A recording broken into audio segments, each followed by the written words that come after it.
মহারাজ, থলি হাতে কেন? কি বলি গোপাল, যার যেমন কপাল। মহারাজ, আপনি কপালের দোষ দিচ্ছেন। এই যে দেখি জলে ভাসে শিলা। সে শিলা বলো আর লীলাই বলো, আমি যে কলে পড়েছি এখান থেকে উদ্ধার পাবার আমি তো আর কোনো আশাই দেখছি না। ও মা, তার মানে মহারাজ বিপদে পড়েছেন, আর মহারাজের বিপদে পড়া মানে আমার লাভ। আরে আমি থাকতে আপনি বিপদে পড়বেন কিছুতেই হবে না মহারাজ। কি বিপদ আপনি বলে ফেলুন দেখি। সব বিপদের অবসান আছে মহারাজ। ই আর বলি, নবাবের ইচ্ছে, নবাবের জন্মদিনে আমাদের ঝলমলে হীরের হার পরে যেতে হবে। তা আপনি হীরের হার পরবেন মহারাজ? আপনার হীরে আছে? হ্যাঁ, হীরে তো আমার এই থলির মধ্যেই আছে, কিন্তু স্যাঁকড়াটা নেই, ও কোথাও ঘুরতে গেছে। এটা কোনো কথা হলো মহারাজ? আপনি আমাকে হিরেগুলো দিন, আমি অন্য স্যাকরা দিয়ে গড়িয়ে দেব। বাঁচালে, বাঁচালে তুমি গোপাল। এই নাও, এই নাও, আমার হাতে কিন্তু 3টে দিন আছে। আপনি কোনো চিন্তা করবেন না মহারাজ, দেখবেন মহারাজ ওই পুরস্কার আপনিই পাবেন। আরে গোপাল, আমার বাড়া ভাতে ছাই দেবে? হ্যাঁ রান মহারাজ, গোপাল কিপ্টে প্রকৃতির লোক। ও সাগরার দোকানে গিয়ে কি বলতে কি বলবে তাতে হিতে বিপরীত হবে। তার চেয়ে ওই হিরেগুলো আমাকে দিন, আমার চেনা সাগরাকে দিয়ে গড়িয়ে আনবো। হ্যাঁ, কথাটা মন্দ বলুনি, তুমি বরং মন্ত্রীর হাতে দিয়ে দাও। ঠিক আছে মহারাজ, এই নিন মন্ত্রী মশাই, আপনার স্যাকরা দিয়ে মহারাজের জন্য হাটটা ভালো করে বানিয়ে আনুন। তাহলে আমি নিশ্চিন্ত তো মন্ত্রী? আমি আজই সাগরার কাছে নিয়ে যাচ্ছি। আমাকেও যে একটু নজর রাখতে হবে।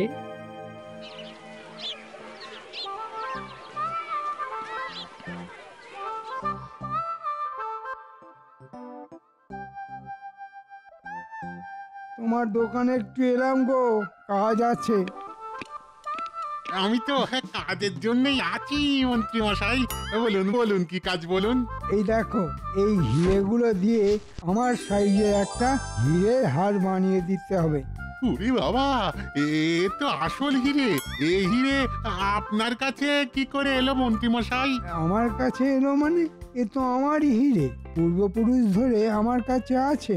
ও তাই বলুন। আমাকে দুদিনের মধ্যে হার বানিয়ে দিতে হবে।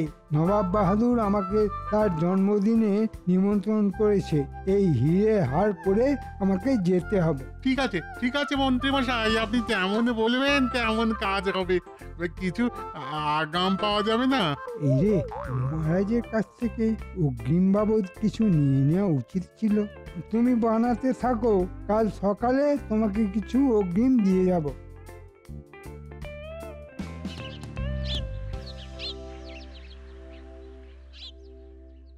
ও গরম পড়েছে না গো?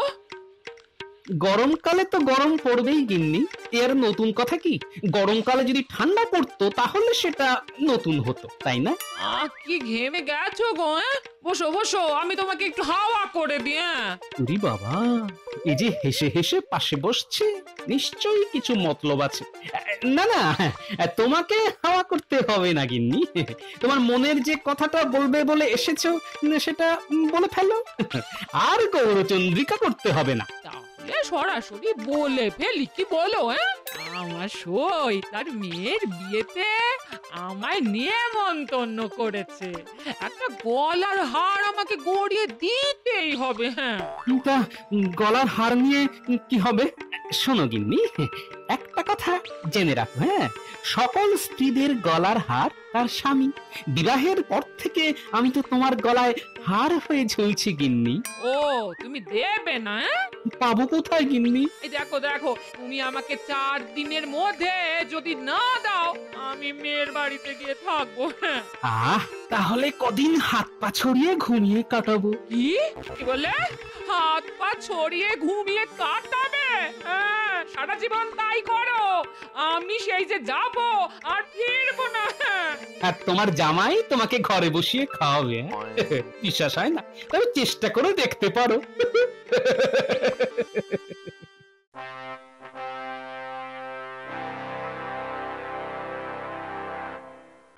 গো মন্ত্রী, হারের কাজ কত দূর? চলছে মহারাজ, যে গতিতে চলার কথা সেই গতিতেই চলছে। বড়ই মন্থর গতি মহারাজ। তুমি দ্রুত আর মন্থরের পার্থক্য কি করে বুঝবে গোপাল? তুমি কি স্বর্ণকার? না মন্ত্রী মশাই, আমি স্বর্ণকার নই, আমি গোপাল। ভাঁড় গোপাল মানে গোপাল ভাঁড়। তোমার কাজ লোক হাসানো, এটা যে তুমি কেন ভুলে যাও কে জানে। নিজের মধ্যে থাকো গোপাল, বড়দের ব্যাপারে নাক গলিও না। গোপালকে বলে কিছু লাভ নেই পণ্ডিত, ও সকলের মধ্যে কথা বলবে, এটাই ওর বৈশিষ্ট্য। আহ, তোমরা থামো তো। মন্ত্রী, আমি তোমার কাজে কিন্তু খুব একটা সন্তুষ্ট নই। কাল আমার হার যেন আমার কাছেই চলে আসে। আমি পরশু ওই হার পরে নবাব বাহাদুরের দরবারে যাব, কথাটা যেন মনে থাকে। ওই হার তো আপনার নেই মহারাজ, ওই হার এখন আমার। আমি এই হার পরে নবাবের দরবারে যাব। নবাব বাহাদুর আমাকে দেখে কি খুশি হবে। এই ঝকঝকে হিরে হার পরে আমি যখন নবাব বাহাদুরের সামনে দাঁড়াবো, সবাইকে ছেড়ে দিয়ে নবাব বাহাদুর আমাকে পুরস্কার দেবে। দরকার পড়লে কৃষ্ণনগরের রাজাও আমি হয়ে যাব। মন্ত্রী, আমি কি বলছি সেটা তোমার কানে যাচ্ছে? ও হ্যাঁ হ্যাঁ হ্যাঁ হ্যাঁ মহারাজ, হ্যাঁ হ্যাঁ হ্যাঁ, আমার কানে গেছে। আমি আজই তাগাদা দিয়ে আসবো। মন্ত্রী মশাই নির্ঘাত কিছু গোলমাল করেছে, ব্যাপারটা একটু দেখতে হচ্ছে। মন্ত্রীর মনে কি অন্যরকম কিছু করছে? না, এই গোপালের সঙ্গে আমায় পরামর্শ করতে হবে। সবার সামনে গোপালকে থাকার কথা বলবো না। বলছি, আমার আজ শরীরটা একটু খারাপ লাগছে, তাই রাজকার্য এখানেই সমাপ্ত হলো। মানে আজকের মতো রাজসভা এখানেই শেষ। মন্ত্রী, তুমি এক্ষুনি শেখরার কাছে যাও। আমি যাচ্ছি মহারাজ। আমি ভেবেছিলাম যে রাজসভা শেষ হলেই আমি সারগার কাছে যাব। আমি আসি মহারাজ। বিজ্ঞানী, আমার কেমন একটা সন্দেহ হচ্ছে বুঝলে। মন্ত্রীর ব্যবহারটা তো একদম ঠিক ধরেছেন। রাজামশাই এতবার ঠকেন, তবু মন্ত্রীর উপর রাজামশাইয়ের এত অচলা ভক্তি দেখে মাঝে মধ্যে খুব রাগ হয়। হ্যাঁ, না না বিজ্ঞানী, মহারাজের উপর রাগ করবেন না। মহারাজ মানুষটি খুব সরল, জানেন তো। উনি মাঝে মধ্যে সব জেনেও তোমার সঙ্গে খুব খারাপ ব্যবহার করেন। করেন করেন, উনি চাপে পড়ে করেন বিজ্ঞানী। আবার বিপদে পড়লে উনি আমাকে ডাকেন।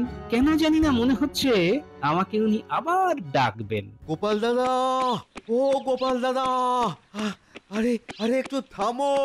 ও গোপাল দাদা, গোপাল দাদা। এই রাজপ্রহরীর গলা না? হ্যাঁ, ওই তো আমাদের দিকেই ছুটে আসছে। কি হলো প্রহরী? গোপাল দাদা, গোপাল দাদা, এই রাজা মশাই তোমাকে ডাকছেন। কি বললাম বিজ্ঞানী, সেই ছাই ফেলতে ভাঙা কুলো। যাও, কুলো হয়ে ছাই ফেলে এসো। শুধু কুলো নয়, ভাঙা কুলো। তবেই না ছাই ফেলতে মজা লাগে। সত্যি সত্যি তুমি রসরাজ গোপাল, পুরো রসে টইটুম্বুর। তবে বিজ্ঞানী, তোমাকেও মনে হয় এই যুদ্ধে লাগবে। আমি সব সময় তোমার সঙ্গে গায়ে গা লাগিয়ে যুদ্ধ করতে প্রস্তুত গোপাল। যাও যাও, ঘুরে এসো, মহারাজ কি বলতে চান দেখো। চলো প্রহরী, চলো।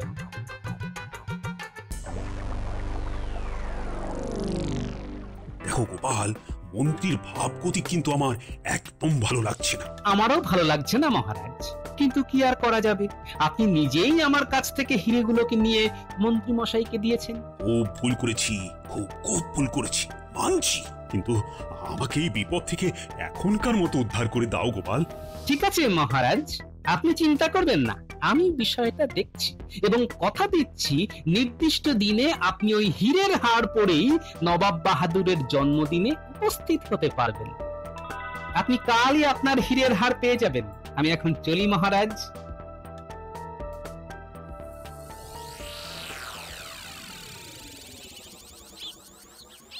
এবার একটু বিজ্ঞানীর বাড়ি থেকে ঘুরে আসা যাক।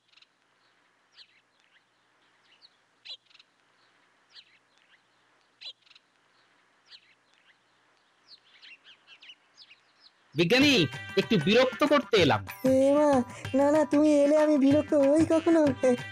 বলো, বলো কি প্রয়োজন? আচ্ছা বিজ্ঞানী, তোমার কাছে এমন কিছু জিনিস আছে যা একেবারে হীরের মতো চকচক করে? আছে, একটা গুঁড়ো, নাম দিয়েছি আজব চূর্ণ। হ্যাঁ, কাঁচের উপরে ছড়িয়ে দিলে সেটা হীরের মতো চকচক করবে, কিন্তু কিন্তু কয়েক ঘন্টার জন্য। হ্যাঁ, ব্যাস ব্যাস, তাতেই হবে। আমার মাথায় একটা পরিকল্পনা এসেছে।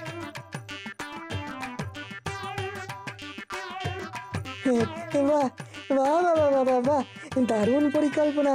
আমি আমি তোমাকে আমার ওই আজব চূর্ণ দিচ্ছি। মিথ্যে দিয়েই মিথ্যাকে হত্যা করো। দাঁড়াও দাঁড়াও, নিয়ে আসছি, দাঁড়াও।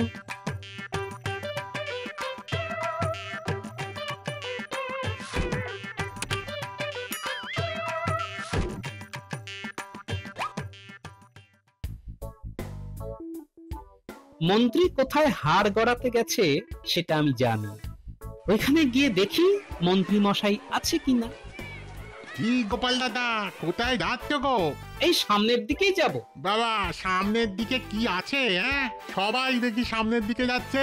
মন্ত্রী মশাই চলেছে সামনে, আর গোপাল দাদা তুমিও দেখছি মন্ত্রী মশাইয়ের পেছনে পেছনে যাচ্ছ। কি ব্যাপার গোপাল দাদা? ও, মন্ত্রী মশাই সামনে? বাহ বাহ বাহ বাহ, তার মানে আমি ঠিক জায়গাতেই যাচ্ছি। সব সময় সামনের দিকেই যেতে হয়। একটা কথা মন দিয়ে শুনে রাখো, সব সময় মহান ব্যক্তিকে অনুসরণ করা উচিত। চলি গো।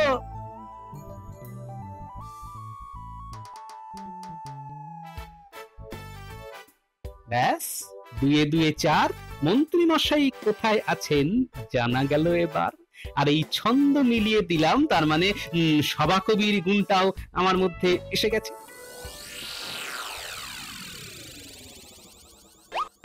আরে আরে, ওই তো দোকানের মধ্যে দেখতে পাচ্ছি মন্ত্রী মশাইকে। ঠিক আছে, এইখানে একটু গা ঢাকা দিয়ে থাকি। মন্ত্রী মশাই চলে গেলেই দোকানদারের সঙ্গে একটু কথা বলে আসবো। কি শাকরা, হাটটা কবে পাবো? কাল সকালেই পেয়ে যাবেন। এই নাও, পুরো মজুরি দিয়ে দিলাম। আমিও হাটটাকে পালিশ করে যত্ন করে রেখে দেবো, কালই আপনি গলায় পড়বেন।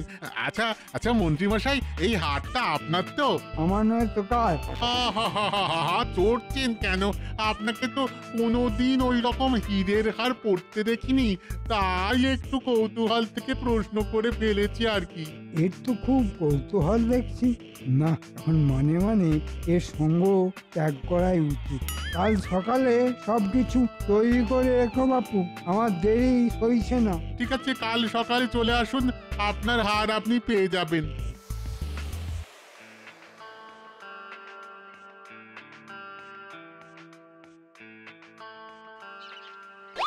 ওই মন্ত্রী মশাই দোকান থেকে বেরিয়েছেন, এবার আমি গিয়ে ঢুকি। তা এই যে ভালো মানুষের ছেলে, কেমন আছো তুমি? আরে আমার কি সৌভাগ্য, আমার দোকানে এই গোপাল দাদার পায়ে ধুলো পড়েছে। বলো বলো গোপাল দাদা, আমি তোমার জন্য কি করতে পারি বলো? না, শুধু একটা খবর দিলেই হবে। কি খবর গোপাল দাদা? একটু আগে মন্ত্রী মশাই এসেছিলেন। হ্যাঁ গো গোপাল দাদা, উনি একটা হীরের হার বানাতে দিয়েছেন। তাই নাকি? তা মন্ত্রী মশাই নিশ্চয়ই বলেছেন যে ওই হারটি মন্ত্রী মশাইয়ের নিজের। হ্যাঁ, তাই তো বললেন। শোনো দোকানি, ওই হারটা মোটেই মন্ত্রী মশাইয়ের নয়, ওই হারটা রাজা মশাইয়ের। কি সর্বনাশ, আমি এখন কি করব? আমি তো রাজরোষে পড়বো। না না না না না, তোমার কিচ্ছু হবে না, আমি কথা দিচ্ছি। তুমি এরকম আরেকটা হার কালকের জন্য বানাও, আর এই হারটা যতখানি হয়েছে আমাকে পালিশ করে এখনই দিয়ে দাও। আমি এই হারটা মহারাজকে দিয়ে দেবো, আর কাচের হার মন্ত্রী পড়বে।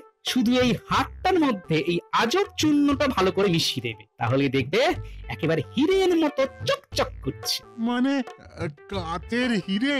হ্যাঁ, কাচের হিরে। কাল আমি তোমার কাছে ছদ্মবেশে আসবো, এক ব্যাগ কাঁচ নিয়ে একটা ছোট্ট নাটক করবো। হ্যাঁ, তুমি সাথ দিও, কেমন? ঠিক আছে গোপাল দাদা, তুমি একটু অপেক্ষা করো, আমি হারটাকে পালিশ করে তোমার হাতে দিয়ে দিচ্ছি। এই নিন মহারাজ, আপনার হীরের হার। মন্ত্রী মশাই এটাকে নিচের নামে চালিয়ে দিচ্ছিল। কি সর্বনাশ! মন্ত্রীটা তো বড্ড বজ্জাত, দুষ্টু, বদমাইশ।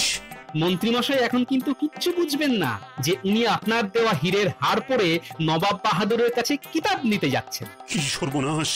মহারাজ, একটা অনুরোধ, মন্ত্রীমশাই যেন এই ব্যাপারটা ঘুণাক্ষরেও জানতে না পারেন। আমি ওর মুখ দেখতে চাইছি না। নবাব বাহাদুরের জন্মদিন পর্যন্ত যে একটু আপনাকে দেখতে হবে, তারপর আপনি যা বলবেন সেটাই হবে। ঠিক আছে, ঠিক আছে, তোমার কথাই মানলাম। মহারাজ, কাল একটা নাটক হবে, সেই নাটকের কিছু প্রস্তুতি নেওয়া দরকার। আমি এখন বাড়ির দিকে যাই, নবাবের জন্মদিনে আমিও আপনার সঙ্গে যাব মহারাজ। নিশ্চয়ই যাবে, আমার সমস্ত সভাসদরা যাবে। আর সেখানেই মন্ত্রী মশাইয়ের বিচার হবে। আমি এখন আসি মহারাজ।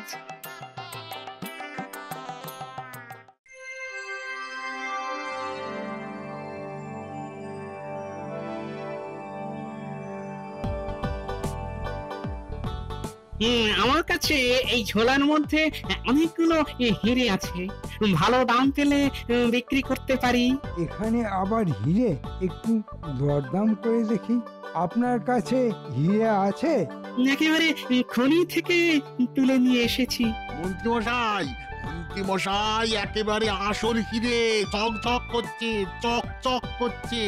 ও ব্যবসায়ী, ওই হিরে আমাকে দিয়ে দাও, আমি তোমাকে 10টা স্বর্ণমোহর দিচ্ছি। 10টা স্বর্ণমোহরে এই ঝোলা ভর্তি সমস্ত হিরে? আপনি কি পাগল? তাহলে 20টা স্বর্ণমোহর। আপনার পাগলামি কি বংশগত? 30টা স্বর্ণমোহর। কমসে কম 50 স্বর্ণমোহর ছাড়া আমি তো এই হীরের ঝোলা দেব না। 50? ওরে বাবা, বড্ড বেশি হয়ে যাচ্ছে ভাই। মন্ত্রীমশাই, একেবারে খনি থেকে তোলা হিরে, এই দামটা তো একটু বেশি হবেই মন্ত্রীমশাই। আর এই দাদা না অত্যন্ত কম পয়সায় আপনাকে হিরেগুলো দিচ্ছে। এখন আপনি আপনার হীরের হারটা নিয়ে নিন আর আমাকে উদ্ধার করুন, তারপর এই দাদার সঙ্গে হিরে নিয়ে দরদাম করুন। এই নিন, এই নিন মন্ত্রীমশাই, এই নিন এই হীরের হার। বাহ বাবা বাহ বাহ, কি চকচক করছে। আমি আমি খুব খুশি হয়েছি। এটা পরে এবার আমি নবাব বাহাদুরের দরবারে যাব। নবাব বাহাদুর কি খুশি হবেন, আমাকে কৃষ্ণনগরের মহারাজ করে দেবেন। তারপর কত উপহার পাবো। উপহার না ছাই পাবেন সেটা নবাব বাহাদুরের দরবারে গেলেই বুঝতে পারবেন মন্ত্রী মশাই। ও ব্যবসায়ী ভাই, দাও 50 স্বর্ণমোহরেই আমায় ওই হিরেগুলো দাও। এগুলো কিন্তু ভারী জলের দ্বারে পেলেন। এই হিরেগুলো এবার আপনার পোশাকে আর পাগড়িতে আঠা দিয়ে আটকে নিন, দেখবেন কি চমৎকার লাগবে। বলছো ব্যবসায়ী ভাই, আমায় খুব ভালো লাগবে? দারুণ সুন্দর লাগবে, ঠিক যেন হংস মধ্যে বক যথা। বাবা, কি কঠিন বাংলা বললে ব্যবসায়ী ভাই। তোমার বাংলা শুনে আমার কি যে আনন্দ হচ্ছে কি বলবো। তার মানে আমাকে হংসর মধ্যে বকের মতো লাগবে? লাগবে তো, লাগবে তো। আবার দেখা হতে পারে মন্ত্রী মশাই। এখন আসি, বাজাবো এখন কাশি। তাহলে শ্যাকরা ভাই, আমার পোশাকে আর পাগড়িতে ওই হিরেগুলো আঠা দিয়ে আটকে দাও ভাই। আমিও ঝলমল করতে করতে নবাব বাহাদুরের দরবারে যাই। আসবো রাজা হয়ে, যাচ্ছি মন্ত্রী হয়ে। কি মজা!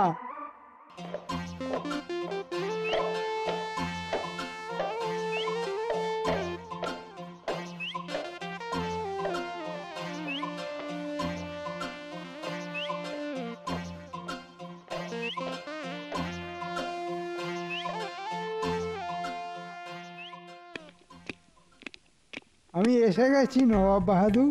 দেখুন কেমন ঝলমলে হীরের হার আর ঝলমলে হীরের পোশাক। ওজির, মন্ত্রী তো কাচের হার পরে এসেছে, সারা গায়ে কাচ লাগিয়ে কি কিম্ভূত সেজে এসেছে দেখো।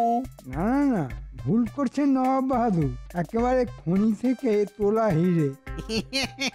কি পাগলামি করছো মন্ত্রী? তোমাকে খনি থেকে হিরে তুলে কে দিল? একটা ব্যবসায়ী। সে তোমায় ঠকিয়েছে।